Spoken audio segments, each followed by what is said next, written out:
Peristiwa berdarah terjadi di kawasan Pasar Lama Banjarmasin, Kalimantan Selatan.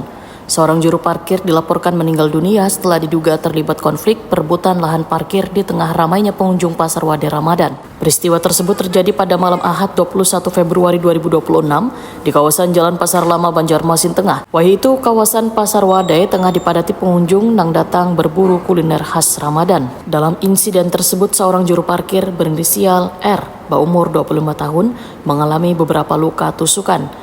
Korban sempat dilarikan oleh warga ke rumah sakit untuk mendapatkan penanganan medis. Namun nahas nyawa korban kada berhasil diselamatkan. Peristiwa ini diduga dipicu oleh persoalan perebutan lahan parkir di kawasan nang memang ramai pengunjung, khususnya selawas kegiatan Pasar Wade Ramadan berlangsung.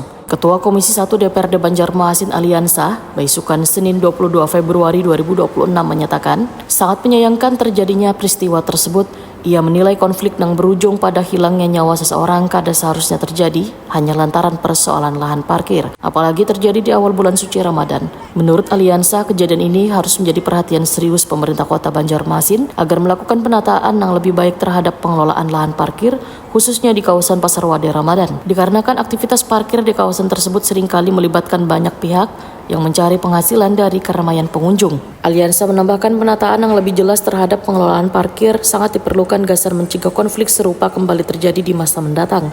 Sangat disayangkan Bang lah di bulan suci Ramadan ini ada di bulan suci Ramadan ada kejadian gitu. Ada kejadian pembunuhan lah. Ya, sebenarnya itu sudah pengalaman kan dari dulu pernah juga disanakan kejadian. Permasalahannya perebutan lahan parkir kan. Nah, jadi harapan kita ke depan betul-betul dari baik pemerintah provinsi maupun pemerintah Kota Banjarmasin kalau acara Pasar Ramadan di sana diatur betul-betul. Oh, ini parkirnya gimana? Ini parkir sebagian ada rebutan-rebutan. Jadi seolah-olah kan kita menyediakan tempat lalu jadi lahan ladang parkir liar. Masing-masing mencari keuntungan di sana. Selain itu, pengawasan dari pemerintah dan aparat terkait dinilai penting untuk menjaga keamanan serta kenyamanan warga yang berkunjung ke Pasar Wade.